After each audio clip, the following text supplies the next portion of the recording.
Good morning. We are extremely pleased that you are here. It is good to come together for the purpose of co-creating. Do you agree? Yes. You're knowing what you are wanting. It changes. Eternally evolving. You are enjoying the evolution of your desire. You like that feeling of a fresh new awareness, a new desire coming into your consciousness, that feeling of adventure and wonder, and delight with a new idea? Yes? Not so much? If the new idea or desire breathes life into you, then we suspect that you have reconnected with your inner knowing. But if the new desire tortures you a little, antagonizes you, if when you have a desire that isn't fulfilled, you feel uncomfortable in its not yet manifestation, then you still have not remembered that you are leading edge creators and that you will never get it done, that there will always be a fresh new desire. When you realize that you are leading edge creators and that the new desire that is born within you is literally what summons life to you, then you no longer feel frustration about what is not yet manifested. Instead, you feel appreciation for the life-giving desire that still summons through you. But we understand how, when you have not consciously addressed the subject of resistance within your own vibration, how new desires could sometimes not feel so good.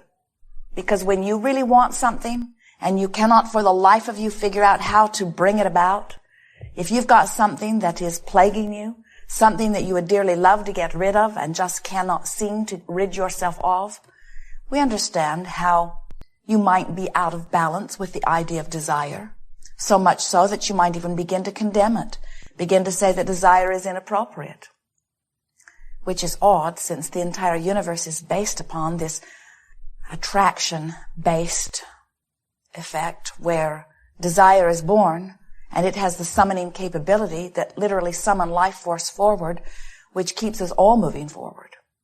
It is so much more comfortable when you get in sync with the laws of the universe. It doesn't work too well when you jump off the cliff determined to defy gravity. And it doesn't work too well when you go against the stream or flow of source. That's what resistance is. Resistance is not going with the flow of your own well-being. Most clear statement we've ever made. Resistance is not going with the flow of your own natural well-being. Well-being flows. And when you are in alignment with it, you feel wonderful. And when you are not in alignment with it, you don't feel so good. So anger is you not going with the flow of well-being. Frustration is you not going with the flow of well-being. Fear is you not going with the flow of well-being. So you say, well, how can I stand in this condition, knowing what I know and observing what I observe, and not feel these negative emotions? And we say, you have to practice. You have to decide that you're going to be in charge of how you vibrate. You're going to be in charge of how you feel. You're not going to be buffeted about like a cork on a raging sea. You're going to practice your vibration so that you can determine how you vibrate, how you flow, how you attract. Through time, as you've been interacting with one another, as you've been responding to the circumstances that surround you, you have developed some vibrational patterns, and many of them serve you. Many of your vibrational patterns are vibrational patterns of positive expectation. We look at those of you who are in this environment, and we notice how magnificently you expect. Your standard of living is superb. You expect life to go well to a certain extent. And what we're wanting to assist you in doing is expecting it to go well in all regards. We want you to get so good at thinking thoughts deliberately, at setting your own tone, that you get to decide what your dominant vibration is about the subjects that are important to you, rather than having let something when you were 3 set the tone and you just keep doing it, or something that mass consciousness is thinking about set the tone. We want you to get so good at choosing what your dominant vibration is that under all conditions you offer it. That's a key word that we are offering you here, dominant vibration. Because you all have dominant vibrations relative to major subjects in your experience. And some of your dominant vibrations are serving you, and some of your dominant vibrations are not serving you. For example, when you think about the subject of dollars or financial abundance, do you feel adventurous and eager and unlimited? Or do you feel worried and uncertain and limited? You know. Some of you may say, well, I feel some of all of that. And we say, yes, you do, but you know which is dominant. You can tell which way that leans, you know. When you think about your major relationship, the most significant relationship, the one that you think about the most, or the one you interact with the most, does that relationship feel fun and life-giving?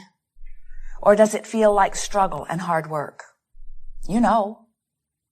When you think about your physical body, does it feel flexible and strong and sure-footed? Or do you feel tentative and uncertain? You know. Relative to every subject that you ponder, and especially those major subjects, you have little by little by little by little by little developed vibrational patterns. You could call them beliefs. We don't want to give them too much weight. Habits of thought that you keep thinking. And the reason you keep thinking them is because you haven't decided to think otherwise. And so the thought that you think, which attracts to it, so you think it some more, which attracts to it, so you think it some more, which attracts to it, so you think it some more. In other words, when you have an expectation, you've got a dominant thought going on, and law of attraction is going to deliver that to you again and again and again. And you say, the reason that I believe this is because it is true.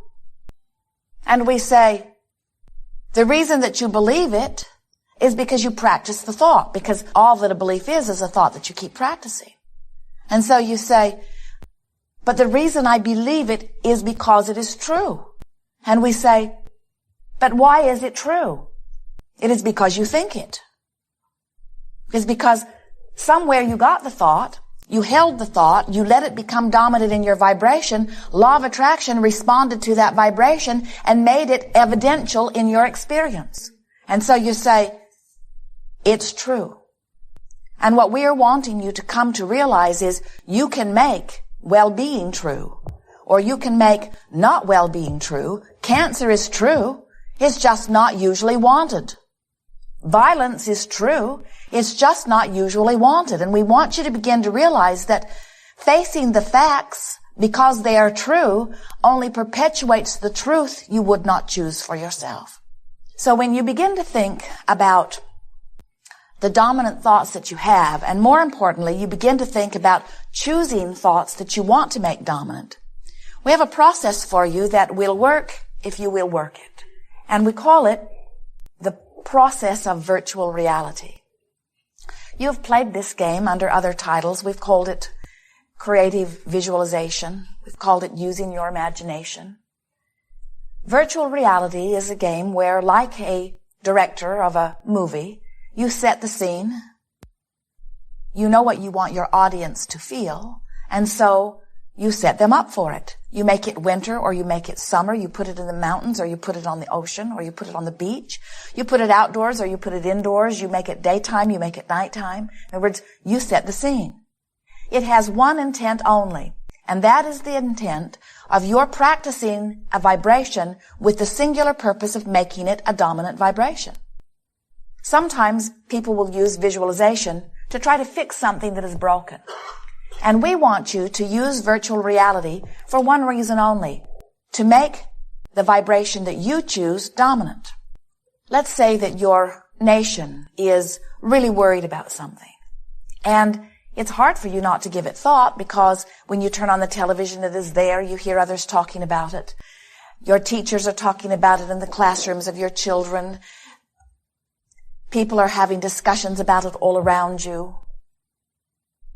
But when you think about it, you know it's not a thought you want to make dominant within you because you feel fear when it crosses your mind, or anger, or frustration, or worry. So you say, okay, I will choose another thought and make it dominant. The feeling is I need to deactivate the thought that already is dominant. But the trouble with that is when you decide that you're going to deactivate a thought, you don't deactivate it, you activate it. When you say, I'm not going to think about that, you're thinking about that you're not going to think about.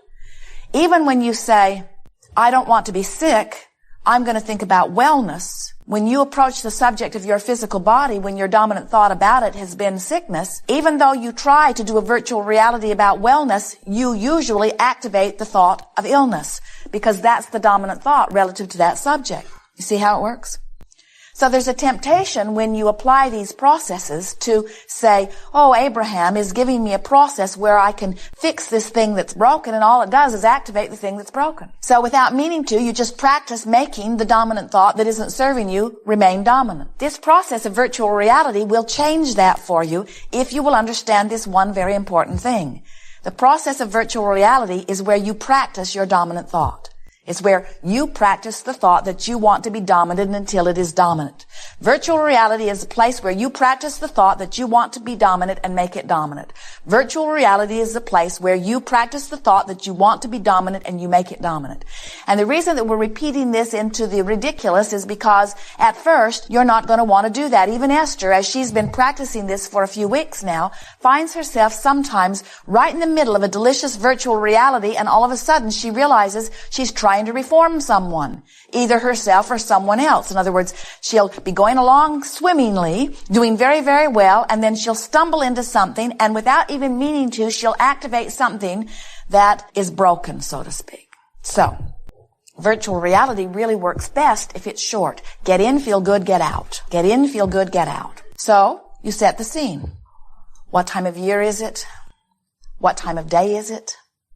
Where is it? Outside, inside? You get to choose. There is no right and wrong in that. What you're reaching for are good feeling moments. You know those moments when your heart is just singing so strong and you just think, I wish I could stay here forever?